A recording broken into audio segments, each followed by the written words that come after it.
I love the story of Ferrari 250 GTO chassis number 3589 GT because it demonstrates just how crazy the life circle of a classic car can be. You know, where it goes from being the shiny new thing that everyone wants to then just being an old car, to then going full circle and once again becoming the thing that everyone wants. And old Ferraris are always an extreme case because these days their values are so high, and that's even more so for 250 GTOs. But in the 1960s, old Ferraris were just old cars, and there weren't the speculators about back then who could see that one day they'd be worth a fortune. And the case is even more so for old race cars because, as we know, there's nothing less desirable than an old race car that's no longer competitive. Now, here in New Zealand, there was a guy called Pat Hoare who in 1960 purchased a Ferrari 256 direct from the factory. Now, he knew Enzo Ferrari personally, and the car that he bought was apparently the same chassis that Phil Hill had driven in the 1960 Italian Grand Prix, which incidentally it won, and by doing so became the very last front-engined car to win a Formula One World Championship race. But Pat requested that the 2.5 litre Dino V6 be plucked out of the car and replaced by a 3 litre V12 Testarossa sports car engine because New Zealand didn't have the same engine size regulations as Formula One did.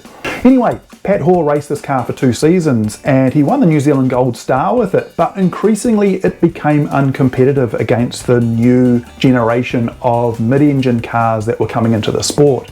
So in 1962 he offered it up for sale, but as we know it's really hard to sell an uncompetitive race car, and he did try pretty hard, but there were no takers. So he had it rebuilt as a 250 GTO street car.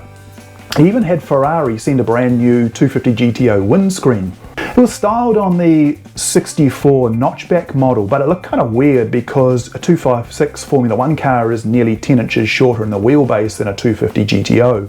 Also, because it was a Formula One car, it had no reverse gear, and it had to be refueled from inside the cabin, which made it kind of smelly.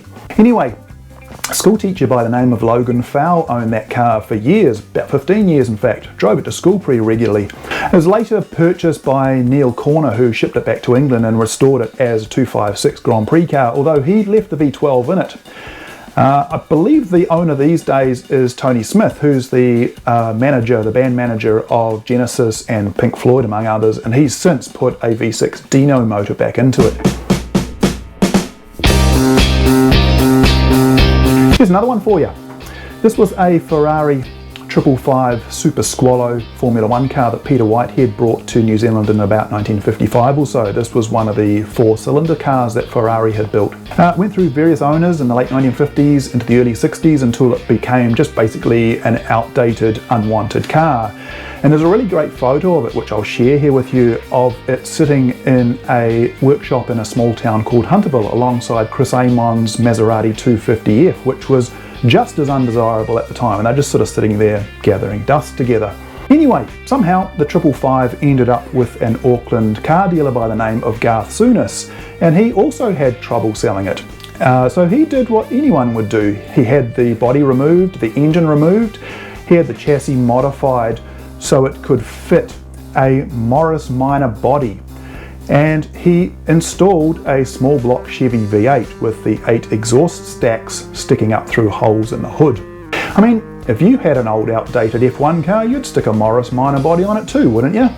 Anyway, Garth Souness went modified sedan racing with this thing. It was known as the Ferrari, as in Morris Minor Ferrari.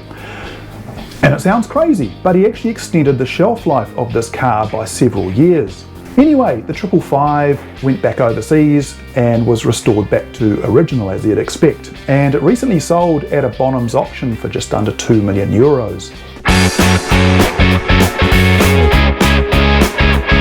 But even that story pales in comparison to Ferrari 250 GTO 3589 GT. You see, that car today is worth about 50 million American dollars, but at various times early in its life, it was deemed almost worthless. Now, the 250 GTO was a kind of a piss take by Enzo Ferrari. You see, it needed to be homologated as a GT car, but to do so, the manufacturer had to build at least 100 examples in a 12-month span, which obviously was not the case with the 250 GTO. There were 36 built over a 3-year span. Anyway, Enzo sidestepped this minor inconvenience by saying the 250 GTO was actually a body option on the 250 GT short wheelbase, which was genius. So, chassis 3589 GT was half owned by Ronnie Hoare of Ferrari concessionaires in England and half by Tommy Sopwith. It was painted dark blue and later it had a white band on the nose, and it was raced throughout 1962 by Mike Parks. It either won outright or it won its class at Goodwood, Silverstone, Mallory Park, Brands Hatch and Snetterton, and it also finished third in the 1962 Goodwood RACTT.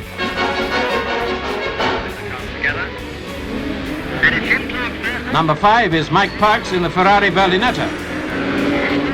John Surtees in the lead, with Parks quickly making up for lost time.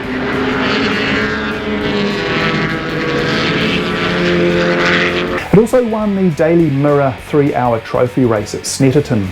And then in October 1962, it was sold to Tom O'Connor, who owned the Rosebud Racing Team in Victoria, Texas. It was repainted light metallic blue, and it was driven by Innes Ireland from late 1962, including Nassau Speed Week in the Bahamas. Ireland also raced the car into early 1963, including Sebring 12 Hours, where he shared it with Richie Ginther. They finished third in class and sixth outright. And then, nothing. Tom O'Connor decided to quit racing, but he didn't actually sell the GTO. He was a wealthy guy, and the car still had plenty of racing life left in it, at least a couple of years, and in fact he'd just sent the cylinder heads and various other parts back to Ferrari to be reconditioned. But Tom O'Connor never actually raced the car again, and in fact in 1964 he gifted it and his other race cars to Victoria High School Auto Mechanics shop in Texas. The GTO was driven in local parades by the high school, and then in 1970 it was sold to Joe Corton of Cleveland, Ohio for $6,500.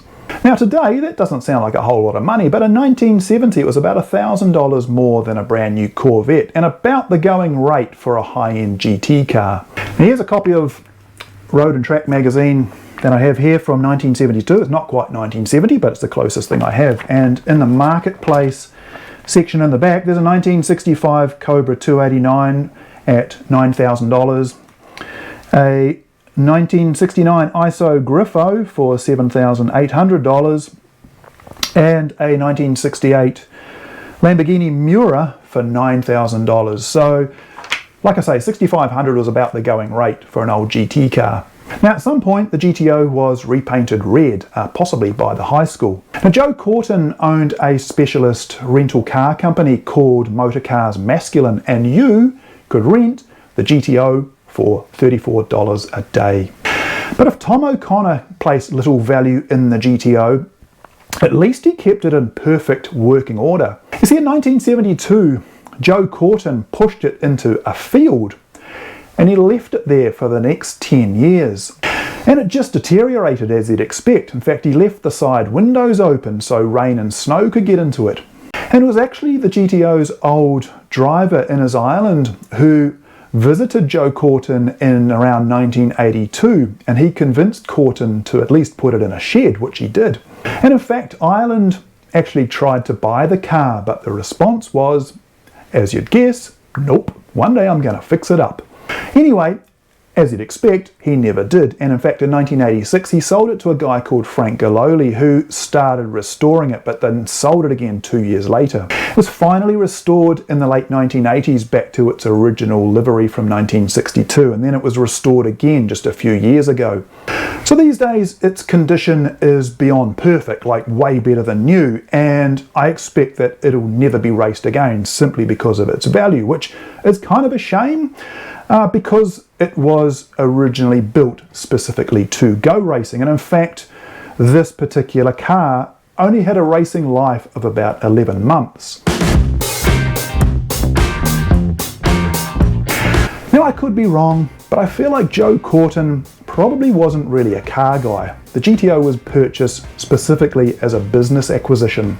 Now, had he known that his $6,500 investment would one day be worth 50 million bucks, maybe he'd have taken better care of it. Or maybe not, who's to say?